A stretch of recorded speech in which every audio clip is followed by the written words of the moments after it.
chain sama dia. Maksudnya kayak combo dengan Chaos Cindernya. Beberapa pattern yang kita lihat kan pasti Chaos Cinder terus di follow up atau ada yang chain bisa Bitter Farewell. Iya, dengan Bitter Farewell paling kan. Atau jadi dengan ini Force Suppression juga bisa. Kayak terbatas sih Mas, tapi bukan berarti pick yang buruk, tapi sulit aja untuk eksekusi dibandingkan draftnya Deus. Setuju. Kalau misalnya dibilang pick yang sulit, setuju. Tapi Ogran-nya Daddy Q ini udah di atas level dari susah itu sih menurut gue sih. Jadi emang Daddy Q ini jago banget pakai Ogran soalnya. Nah, makanya kita bakal lihat lah ini di match yang pertama, game yang kedua ini bakal kayak apa, karena memang maksudnya gini lah, gue yakin teman-teman di live chat pun tahu gitu loh, Daddy Q tuh main jungle tuh kayak apa gitu ya. Jadi memang ini salah satu jungler yang ditakuti banget ya. Sekarang kita lihat tuh Daddy Q udah ada di mana. Wah, udah nge-invade loh. Itu dia.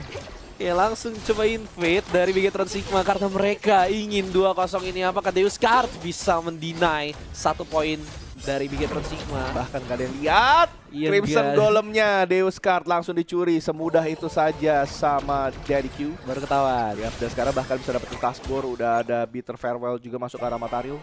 Berarti udah ada info, oke hilang nih karena ya sekali lagi ya coba buat by one. Untungnya Yova masih bisa ngejuk Zan di sana, masih bisa berjalan mundur buat a nice play hampir aja. Tapi ya beginilah, inilah kekurangan Yuhan ya. Yuhan tuh benar-benar weak di early.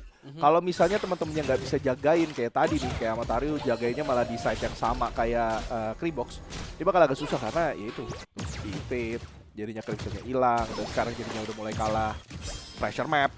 Nah ini yang sulit buat Deus Card pada hari ini. Benar, kayak dari Deus Card tuh kalau bisa dibilang agresivitasnya nanti bakal ngandelin Diesel seorang. Jadi mereka banyakan mungkin bakal main counter atau set trap yang paling possible bisa mereka lakukan karena untuk chain sisi kuat. Mereka punya Mortal Tempo, combo dengan Frigid Prison juga. Sementara ya, ini kalau nggak salah yang lu bilang pas qualifier gak sih? Jangan buang spell sembarangan. Iya, true.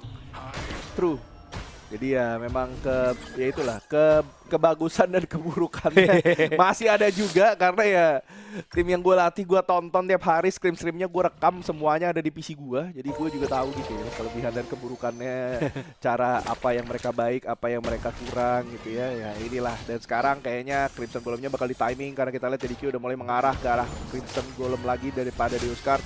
Dan Deus Card bahkan tidak punya jadwal untuk jalan ke Crimson Golem, tapi kayaknya kelihatannya DQ udah nggak mau jumawa lah ya jatuhnya. Karena memang udah cukup aja di early, karena mereka juga nggak mau buka fight lah buat saat ini. Karena buka fightnya agak-agak riskan ya bisa dibilang ya. Jadi mungkin memang DQ juga bilang oke, kita nggak mau ambil death race karena Deus Card udah tahu lah, pasti setidaknya mungkin feelingnya udah dijagain lah di phase yang kedua buat farming jungle ini. Terus sekarang udah depan juga di arah mid, sedikit-sedikit poke ke arah DQ dan juga Hauka udah ngeluarin Chaos Cinder di depan. Dan ini bakal jadi penting juga di tengah, setidaknya mereka nggak bakal bisa ngepoke begitu parah. Tapi sekarang kita lihat Hauka udah mulai memata-matai lagi Crimson Golem dari Deus Card dan udah ada Scorching Baras dan juga Blazing Brilliance. Tapi nggak kena ke siapa-siapa, jadi ini masih santai lagi. Bigetron Sigma dia udah tahu. Oh iya ini Kriboknya ada di bawah nih, hati-hati guys ya. Benar, makanya itu langsung responnya dari DQ ke atas dia. Langsung cari counterpart yang pastinya nggak akan diganggu juga. Dan dari Deus Card ini bisa main cukup slow.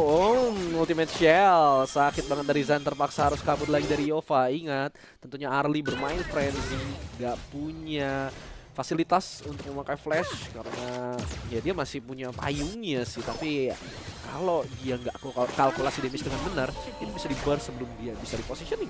Yes, dan sekarang kita lihat dari DQ udah mulai coba jalan ke arah Azure Golem daripada Deus Card. Kayaknya mereka mau coba timing, dan sekarang berarti udah mulai kelihatan dong timing dari Azure Golemnya Deus Card.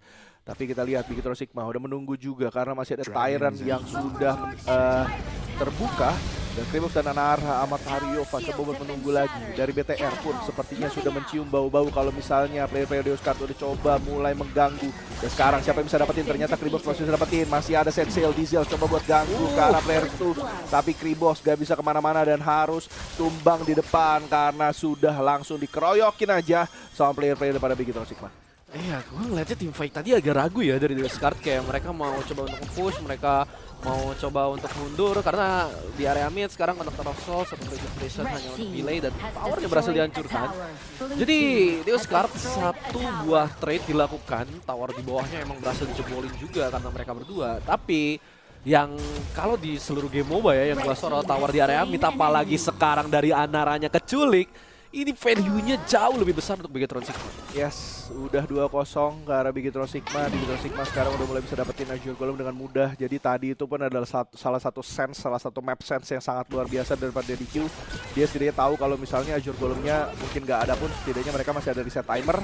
Dan itu yang dia lakukan, dia coba buat fight Tyrant dan udah tahu kalau misalnya daripada Kreebox nggak punya Azure Golem, itu yang dilakukan. Tapi sekarang Sigma udah mulai coba keganggu lagi Kreebox dan juga Yova coba buat menahan Sigma, tapi Sigma tidak bisa ditumbangkan di depan. Masih coba dipaksa sama Kreebox, tapi Yova akan menjadi korban di arah belakang karena Amaterasu terlalu low, bahkan nggak bisa join fight. Dan Anara pun tadi agak off position. Diesel dan juga Amaterasu coba buat recall, tapi Diesel cancel karena masih coba buat menahan tower di arah Clash Lane-nya. Ini udah satu kerugian yang gede banget sih. Iya, dan di area topnya ini bisa di-push, dipaksain, tapi udah ada set sail defensif. Harus dibuka sama Diesels dan dari positioning lagi karena nggak ada wave minion juga, jadi Bigetron Sigma nggak bisa ngambil dari tower tier 1 di area atasnya. Sementara Bigetron Sigma udah mulai mainin temponya, mereka punya Ledison juga untuk jaminan. Sementara dari Deuscard kehilangan tower di area mid, map control mereka menghilang cukup besar dan Azure ini akan dikontes lagi, nggak dikasih kebebasan, nggak dikasih, bukan financial freedom lagi, jungle freedom bahkan di Deuscard. Yap, dan Kreebox sudah jauh ketinggalan karena tadi dia nge-clear di arah farm lane. Itu adalah satu info yang sangat-sangat krusial. Benar. Buat BTR Sigma bisa dapetin ini dengan begitu mudah. Tapi Yova ditungguin di arah payung dan juga di depan udah ada Tools. Tapi Yova rupanya masih bisa balik karena DDQ dan sedikit banyak terganggu sama Anara dan juga Amaterasu. Walaupun gitu, satu outer tower di arah Clash Lane dari Deuscard pun sudah ditumbangkan oleh Bigetron Sigma. Dan sekarang Bigetron Sigma udah mulai merajai sisi map di arah atas. Bold move tadi dari DDQ, dia nahan sekitar 3 agro tower karena nggak ada wave minions lagi teman-temannya untuk ngancurin tower tier 1 di bawah, dan masih survive. Mereka push ini ke tower tier 2 di area top. Area atas map untuk Deuscard sama sekali tidak ada kebebasan. Bolong dan Shadow atau lebih tepatnya dari Overlord ini akan free untuk Bigetron Sigma. Yes, super free karena udah nggak punya vision lagi harusnya dari Deuscard di arah atas dan juga jungle birunya. Jadi ini Azure Golemnya pun akan sangat-sangat dihitung oleh Bigetron Sigma. Mereka pun tidak akan memberikan speciality lagi buat Kreebox. Kreebox sepertinya pun tidak akan bisa menikmati Azure Golemnya lagi. Dan kelihatannya ini akan menjadi hal yang begitu sulit buat Deuscard lagi karena ketika mereka mencoba untuk nge-pick Yuan, masih belum ada jalan keluar yang tepat ketika ada pressure yang begitu berat daripada musuhnya. Iya, ini yang tadi sempat kita bahas pas awal game kedua dimulai, kayak draft dari Deuscard ini sulit untuk main agresif. Mereka mainnya pasif, responsif, dan ketika pressure dari Bigetron Sigma ini udah melebihi counter yang bisa dilakukan sama Deuscard, yang jadi bayaran adalah netral objektif seperti tower. Yep. Dan sekarang Bali Azure Golemnya seperti yang bilangnya kebebasan. Tidak akan ada kebebasan untuk Kreebox bisa mendapatkan Azure Golem karena itu udah di timing bener-bener. Kreebox udah keluarin namanya Blazing Brilliance dan juga Chaos Cinder. Kreebox sekarang sepertinya udah di bawah bahkan levelnya Zaan. Dan dia masih menjadi level tertinggi ya buat Deuscard level 10, sedangkan DDQ udah level 12, tuh Zaan udah level 11. Jadi akan menjadi problem yang begitu besar juga buat Deuscard karena mereka sangat-sangat ketinggalan XP dan juga gold. Dan ini bukanlah sesuatu yang baik buat Deuscard. Iya, karena ketika ada push kayak tadi, Deuscard tuh butuh satu initiator yang bisa ngacak-ngacak atau seenggaknya nge-delay push yang dilakukan sama Bigetron Sigma, tapi mereka nggak punya hero tersebut. Sunce mungkin dari Diesel, tapi risknya terlalu tinggi. Iya, banyak keraguan sih dari early. Padahal early itu adalah tempat dimana kalian bisa bikin paling banyak mistake, sedangkan ketika makin late udah nggak bisa bikin banyak mistake. Ini malah kebalik, early-nya nggak mau bikin mistake, tapi malah mid game late-nya malah makin banyak mistake-nya yang diakumulasi. Benar, dan kayak risknya malah terlalu besar ya kalau mistake-nya di mid sama late. Mengingat ada gold, mengingat ada waktu respawn, map control, neutral objektif. Dan sekarang coba bertemu di area sungai, tapi Deuscard melihat oke, kita masih gak kuat untuk team fight dan mundur lagi. Sementara Bigetron Sigma ya mau mainin tempo ini cukup lambat pun bisa, menunggu neutral objektif selagi dari Zannya bakal terus scaling. dan di timer lagi Azure Golemnya. Dia. Gak ada inisiasi fight daripada Deuscard. Sebenarnya Set Sail setidaknya bisa datang ke arah belakang untuk memecah formasi daripada Bigitor Sigma, tapi gak ada. Walaupun gitu Krimbok langsung kena JCC begitu saja daripada masih ada Storm Strike dan juga Chaos Cinder yang masuk, combo yang begitu baik. And that's it. Krimbok sudah gak ada lagi. Azure Golemnya kembali menjadi milik Bigitor Sigma, dan Deuscard kembali ketinggalan gold, kembali ketinggalan XP. Bahkan Krimbok baru aja level 11.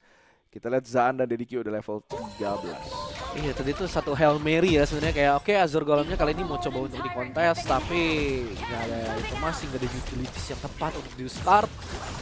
Follow saja mon full tempo, terus juga Krimbok langsung ke sisi, di belakang juga backupnya nggak siap, kayak Arlinya pun ragu untuk masuk. Winter is here, targetingnya juga udah kayak setelah Krimbok mati. Dan satu overload berhasil diamankan dan bahkan mau langsung dapet retiran dari Bigitor Sigma. Ya, sekarang perbedaan goldnya udah terlalu jauh, perbedaan level udah terlalu jauh, jadi Deuscard gak bakal bisa ngelawan Zaan sama DDQ di prime form kayak gini. Jadi ya mereka juga ya udah berani-berani aja kita bait aja fightnya buat Krimbok sekali lihat. Begitu ya udah setengah darah dan udah keluarnya Nandi Soro walaupun masih ada reset, tapi kita letus. Udah boleh diganggu lagi, formasi udah mulai pecah, 3 di arah kiri, 2 di arah kanan. Dan 2-nya masih coba fighting for their life. DDQ lihat. Jadi itu bener-bener cuma buat kiting baiting doang karena mereka tahu mereka ada Primal Bond.